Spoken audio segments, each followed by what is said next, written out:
தமிழகத்தில் மருத்துவ படிப்புக்கான சிறப்பு கலந்தாய்வு வரும் 25ஆம் தேதி முதல் நடைபெறும் என்று மருத்துவ கல்வி இயக்ககம் தகவல் தெரிவித்திருக்கிறது. இதுகுறித்தான கூடுதல் விவரங்களுடன் இணைக்கிறார் எமது செய்தியாளர் ஷெலினா. வணக்கம் ஷெலினா. வரும் 25ஆம் தேதி மருத்துவ கலந்தாய்வு தொடங்கப்பட இருக்கிறது. இது குறித்தான கூடுதல் விவரங்களை பகிர்ந்துக்கோங்க. தமிழகத்தில் மருத்துவ படிப்பிற்கான சிறப்பு கலந்தாய்வு வரும் 25ஆம் தேதி முதல் நடைபெறும் என்று தற்பொழுது மருத்துவ கல்வி இயக்குநரகம் தெரிவித்திருக்கிறது.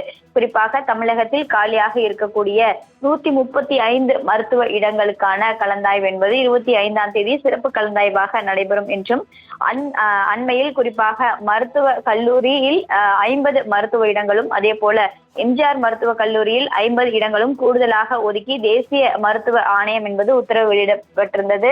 இது தொடர்பாக மருத்துவ கல்வி இயக்குநரகம் வெளியிட்டிருக்கக்கூடிய அறிக்கையில் தமிழகத்தில் மருத்துவ படிப்பிற்கான கலந்தாய்வு ஆன்லைன் மூலமாக 4 சுற்றுகளாக நடைபெற்று முடிந்திருக்கிறது.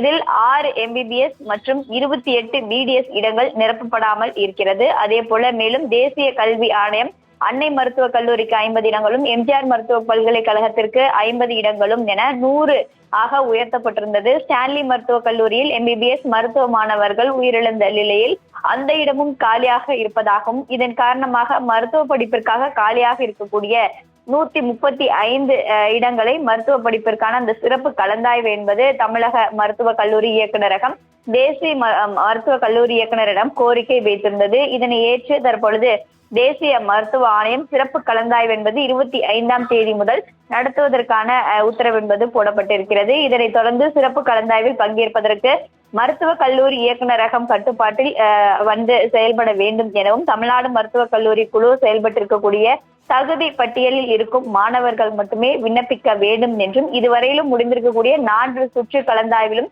கலந்து கொள்ளாத மாணவர்கள் இந்த கலந்தாய்வில் கலந்து கொள்ள முடியாது என்றும் குறிப்பிடப்பட்டிருக்கிறது.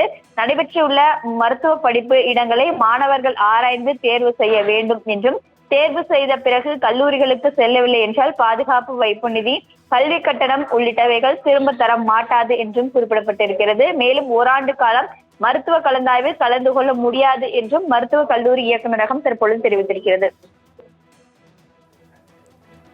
தகவல்களுக்கு நன்றி செலினா.